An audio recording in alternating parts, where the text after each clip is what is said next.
Janasena MLA Bolisetti Srinivas మరోసారి తన మంచి మనసు చాటుకున్నారు. కష్టాల్లో ఉన్న వారికి ఆర్థిక సాయం అందించేందుకు ఎప్పుడూ ముందుండే ఎమ్మెల్యే మరోసారి తన దాతృత్వాన్ని నిరూపించుకున్నారు.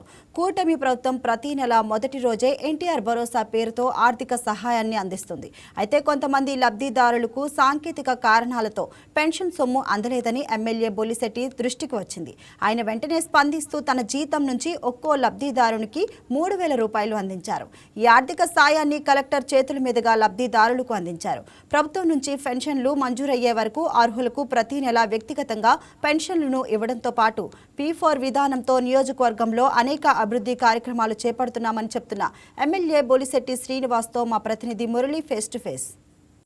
1వ తారీఖు వచ్చిందంటే రాష్ట్రమంతా కూడా పెన్షన్ల పంపిణీ పండగ వాతావరణంలో జరుగుతుంది. తాడేపల్లిగూడెం నియోజకవర్గంలో పెన్షన్లతో పాటు తన సొంత నిధులతో సుమారు 40 మందికి అయితే 3,000 రూపాయలు పెన్షన్ ఇస్తున్నారు ప్రభుత్వ బోలిశెట్టి శ్రీనివాస్ గారు. చెప్పండి సార్, ఈ ప్రభుత్వం ఇచ్చే పెన్షన్ కాకుండా ఈ 40 మందికి కూడా పెన్షన్ ఇవ్వడానికి గల ముఖ్య ఉద్దేశం ఏమనుకోవచ్చు? మేము ఏదైతే నేను నా మిత్రులు అందరూ కలిసి పాదయాత్ర చేసాం అన్ని గ్రామాల్లో, ఆ గ్రామాలన్నింటిలోనూ అప్పుడే మన ప్రభుత్వం వచ్చిన తర్వాత మీకు పెన్షన్ ఇస్తానని మాట ఇవ్వడం జరిగింది. అయినప్పుడు కూడా పాత పెన్షన్లు ఇవ్వడానికే గవర్నమెంట్ ఆర్థికంగా ఇబ్బంది పడుతున్నప్పుడు ముఖ్యమంత్రి గారు చాలాసార్లు ఆయన కూడా ఇద్దామని చెప్పి అన్నారు. అయినప్పుడు కూడా గత 5 సంవత్సరాల దోపిడీ పరిపాలన నుంచి ఈ రాష్ట్రం ఖజానాలో ఏం డబ్బు లేని పరిస్థితుల్లో ఏదైతే ముఖ్యమంత్రి గారి ఆలోచనని మనం కూడా మన వంతు సహాయం చేయాలి, ఆయన ఆలోచనని మనం ప్రజల్లో తీసుకెళ్ళాలి. ఏదైతే P4లో భాగంగా మనం ఇస్తే మనలాంటి వాళ్ళు కొంతమంది ఇస్తే అసలు ప్రభుత్వం నుంచి పెన్షన్లు ఇవ్వక్కర్లేదు అనేది నా ఉద్దేశం. అదేవిధంగా P4లో అందరూ జాయిన్ అవ్వాలని కోరుకుంటా ఉన్నా. ఎందుకంటే ఏ డబ్బుని మనం పట్టుకెళ్ళాం, ఏ ఆస్తిని మనం పట్టుకెళ్ళాం.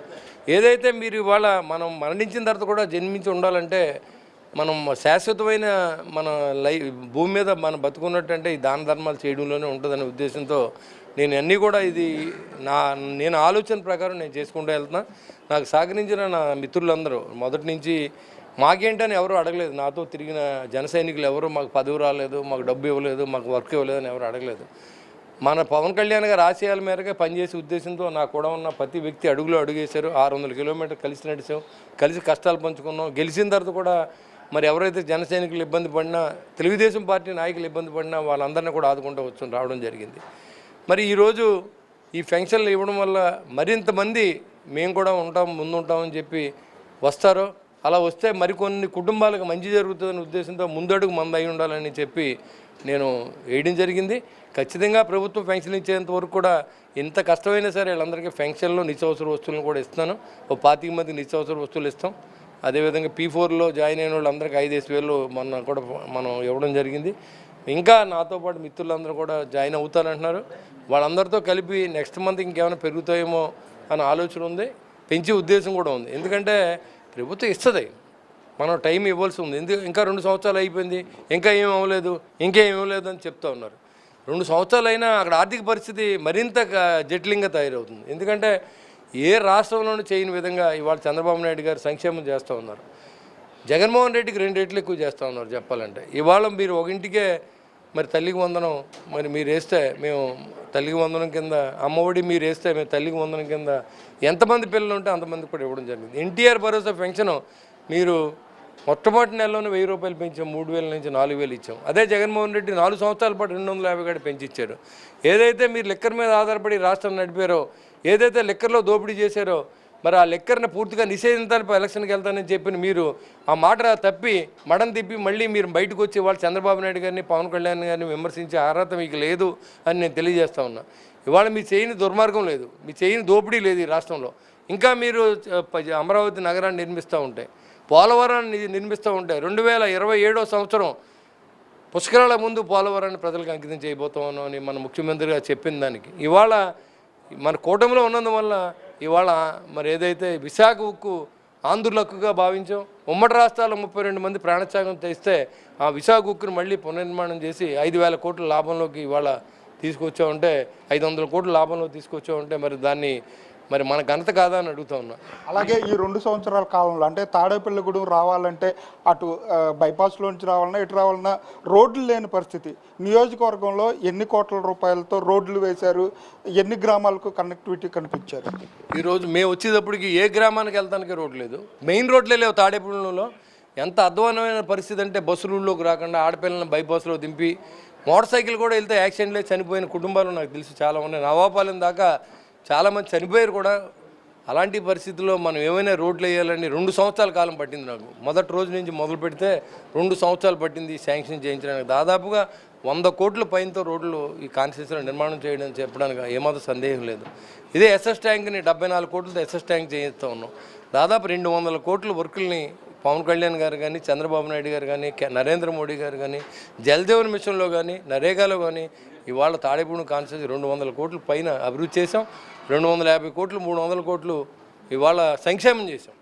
ఇవన్నీ కూడా గౌరవ చంద్రబాబు నాయుడు గారు ఆశీస్సులు, పవన్ కళ్యాణ్ గారు ఆశీస్సులు ఇవన్నీ చేశానని చెప్పడానికి చాలా సంతోషంగా ఉంది. అదేవిధంగా వారికి కూడా మా కాన్స్టిట్యున్సీ ప్రజల తరఫున మా తరఫున కూడా హృదయపూర్వక ధన్యవాదాలు తెలియజేస్తాం. అలాగే ముఖ్యంగా అంటే ఆరోగ్యం కోసం సీఎం రిలీఫ్ ఫండ్ అంటే నియోజకవర్గ వ్యాప్తంగా ఇప్పటి వరకు సీఎం రిలీఫ్ ఫండ్ ఎంత మేర అందించారు?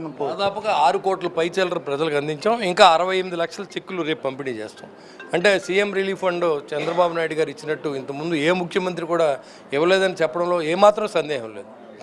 అలాగే ముఖ్యంగా అంటే నియోజకవర్గానికి సంబంధించి ఏ అభివృద్ధి కార్యక్రమాలతో ముందుకెళ్ళబోతున్నారు వచ్చే 3 సంవత్సరాల్లో, ఏ ప్రణాళికతో? ఏదైతే 2 సంవత్సరాలు కూడా మెయిన్ కనెక్టివిటీస్ అన్ని వేసుకోవడం జరిగింది. ఇటు విప్పర్ రోడ్డు మొత్తం వేసాం. అదేవిధంగా విప్పర్ నుంచి లింక్ రోడ్లు కూడా కేపెంటపాడు, అదేవిధంగా వల్లూరుపల్లి కేపెంటపాడు, ఆదిపాడు మించి మళ్ళీ కాదు బిల్లగుంట రోడ్డు, ఇది బోడపాడు రోడ్డు 1,50,00,000తో, వెస్ట్ విప్పర్ రోడ్డు 1,50,00,000తో, రాచల్ రోడ్డు 1,50,00,000, చింతపల్లి రోడ్డు 1,50,00,000, అదేవిధంగా బీకొందిపాడు చింతపల్లి కోరుమిల్లి రోడ్డు కూడా వేయడం జరిగింది. ఇంకా ఒక్క రోడ్డు మిగిలింది రాయపాడు మేనవల్లూరు రోడ్డు కూడా వేసేస్తాం. అది వేసిన తర్వాత ఏదైతే లింక్ రోడ్లు గ్రామాల్లో ఉన్న లింక్ రోడ్లకి 14,16,00,000 శాంక్షన్ చేయించాం పవన్ కళ్యాణ్ గారితో. మరో 12 కోట్ల రూపాయలు పైన జలజీవన్ మిషన్లో శాంక్షన్ చేయించాం. 26 కోట్లు టెండర్ దశలో ఉన్నాయి. ఈ సంవత్సరానికి పూర్తి చేసుకుంటే లోకల్గా ఉన్నటువంటి డ్రైన్లు, మంచినీరు సదుపాయం, లైట్లు, నిత్యావసరంగా ప్రజలకు ఉపయోగపడే అన్ని పనులు కూడా ఈ 3 సంవత్సరాల్లో పద్ధతి ప్రకారంగా ప్లానింగ్ ప్రకారంగా పూర్తి చేయబోతా ఉన్నాం. అందులో ఎలాంటి సందేహం లేదు. మేము దిగిపోయే రోజుకి ఈ తాడేపల్లి కాన్స్టిట్యున్సీలో మాకు ఈ రోడ్లు లేదు, ఈ డ్రైన్ లేదు అనకుండా చేసి బాధ్యత ఈ ప్రభుత్వం తీసుకుంది, నేను తీసుకుంటాను. అలాగే గడిచిన 2 సంవత్సరాల్లో అనేక అభివృద్ధి కార్యక్రమాలు అంటే పెన్షన్లకు సంబంధించి 40 మందికి సొంత నిధులతో 3,000 రూపాయలు పెన్షన్ ఇస్తున్నాము. అలాగే 25 కుటుంబాలకి నిత్యావసర వస్తువులు కూడా ఇస్తున్నాము. ప్రభుత్వం వచ్చిన తర్వాత ఎన్నడూ లేని విధంగా అభివృద్ధి అయితే తాడేపల్లిగూడెం నియోజకవర్గంలో జరుగుతుందని చెప్పి ప్రభుత్వ ఎమ్మెల్యే బొలిశెట్టి శ్రీనివాస్ చెప్పే పరిస్థితులు అయితే ఇక్కడ కనపడుతున్నాయి. కెమెరా పర్సన్ మధుతో మురళి, వైకే న్యూస్, ఉమ్మడి పశ్చిమ గోదావరి జిల్లా.